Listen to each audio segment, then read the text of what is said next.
Good morning student. Welcome to BPIC online classes. पिछली कक्षा में आप लोगों ने गति के बारे में जाना था। गति की डिफिनीशन और गति के प्रकार पढ़े थे। आज की कक्षा में हम स्केलर एंड वेक्टर क्वांटिटीज़ मतलब अदिश एवं सदिश राशियाँ पढ़ेंगे।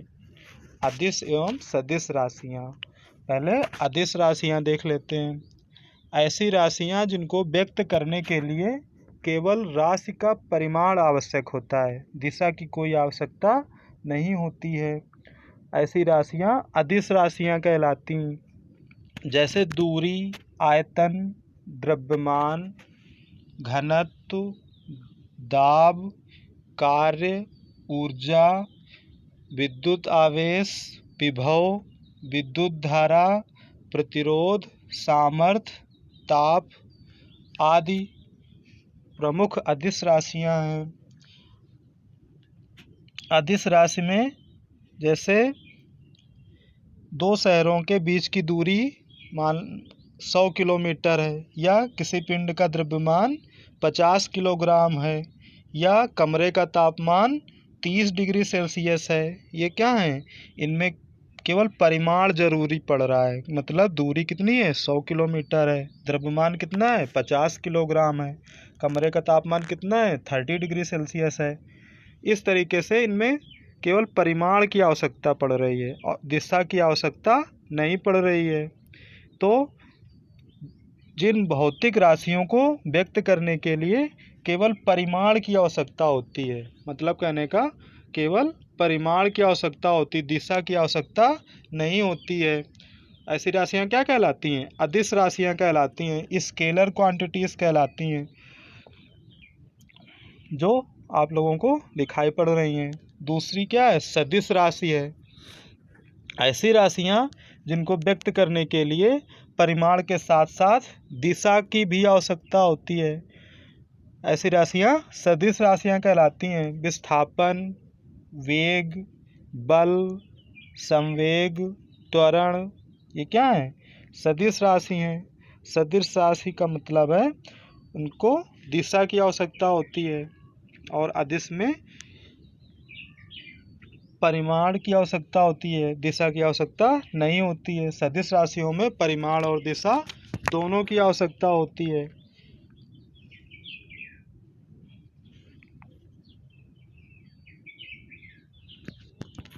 इसी तरीके से दूरी और विस्थापन पढ़ते हैं। डिस्प्लेसमेंट, डिस्टेंस एंड डिस्प्लेसमेंट, दूरी और विस्थापन।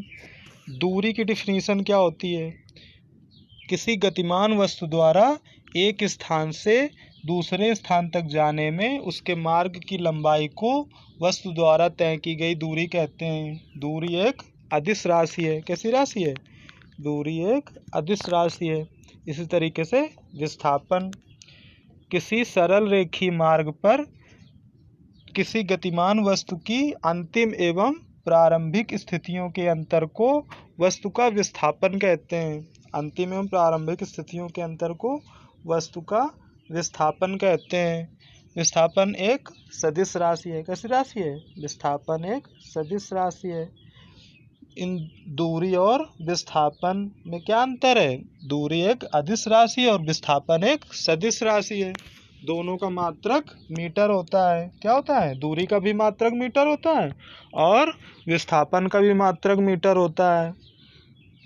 बस दोनों में क्या अंतर है? दोनों में अंतर है, जो दूरी होती है वो किसी तय किए गए मार्ग की लंबाई होती है और जो विस्थापन होता है अंतिम स्थिति और प्रारंभिक स्थिति का अंतर होता है। इस तरीके से दूरी और विस्थापन में अंतर भी पढ़ लेते हैं। दूरी और विस्थापन में अंतर क्या होता है? Difference between distance and displacement.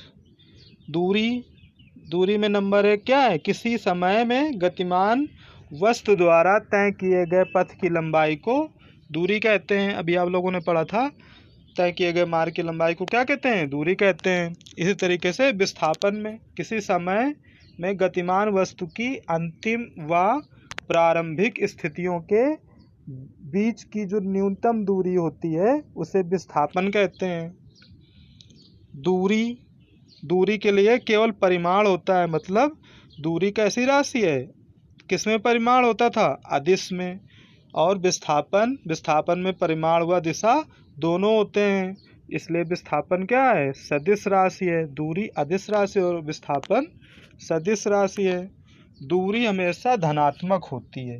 दूरी कैसी होती है, दूरी हमेशा धनात्मक होती है और विस्थापन धनात्मक और ऋणात्मक तथा शून्य भी हो सकता है। विस्थापन क्या हो सकता है, धनात्मक, ऋणात्मक और शून्य भी हो सकता है। इसके उदाहरण देख लेते हैं।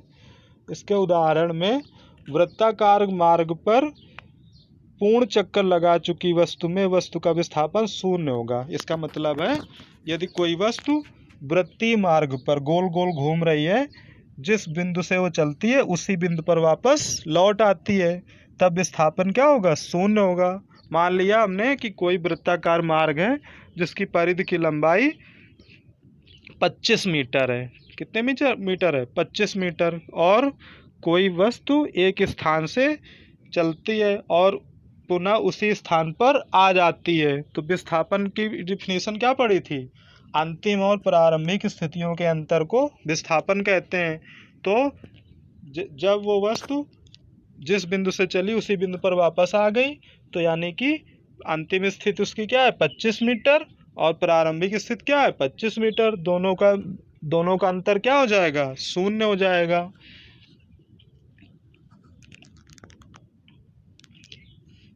ऐसा ही दूसरे नंबर में, ऊपर फेंकी गई कोई वस्तु कुछ ऊंचाई h तक जाकर पुनः वापस उसी स्थान पर आ जाती है, तब भी विस्थापन क्या होगा, शून्य होगा। यदि मान लो तुमने छत से जमीन में गेंद फेंकी और फिर जमीन से छत में गेंद फेंकी, तो दोनों में विस्थापन क्या होगा, शून्य होगा। और अगर छत से जमीन की दूरी h है, तो टोटल दूरी, जो कुल दूरी चली गई वो कितनी हो जाएगी, 2h हो जाएगी। यही विस्थापन का नियम उदाहरण में समझाया गया है।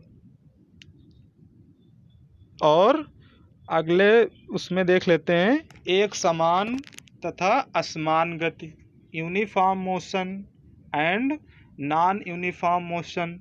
एक समान गति क्या होती है, यदि कोई वस्तु समान समय अंतरालों में एक ही दिशा में समान दूरियां तय करती है। मतलब कहने का समान समय अंतरालों में समान दूरियां तय करती है, उसकी गति एक समान गति कहलाती है। जैसे कोई वाहन पहले घंटे में 20 किलोमीटर तथा दूसरे घंटे में 20 किलोमीटर चले, तो ये कहा जाएगा वाहन 2 घंटे तक समान गति करता रहा, अर्थात उसकी गति एक समान है।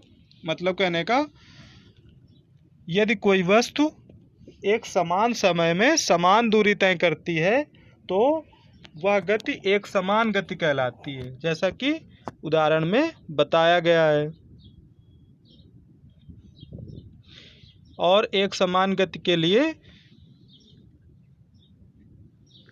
समय दूरी ग्राफ देख लेते हैं। एक समान गति में किसी समय अंतराल में वस्तु द्वारा तय की गई दूरी उस समय अंतराल में विस्थापन के परिमाण के बराबर होती है तथा वह विस्थापन समय के अनुक्रमानुपाती होता है।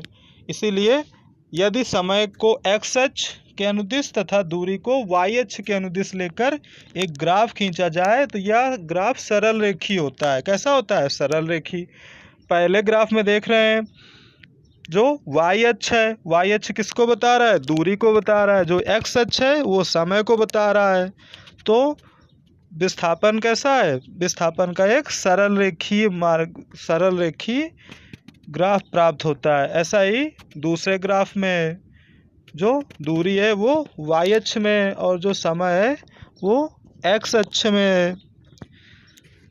इसका मतलब है जो दूरी होती है विस्थापन समय के अनुक्रमानुपाती होता है। मतलब कहने का जब समय बढ़ेगा तो दूरी भी बढ़ेगी और समय घटेगा तो दूरी घटेगी, जो इस ग्राफ में दिखाया गया है।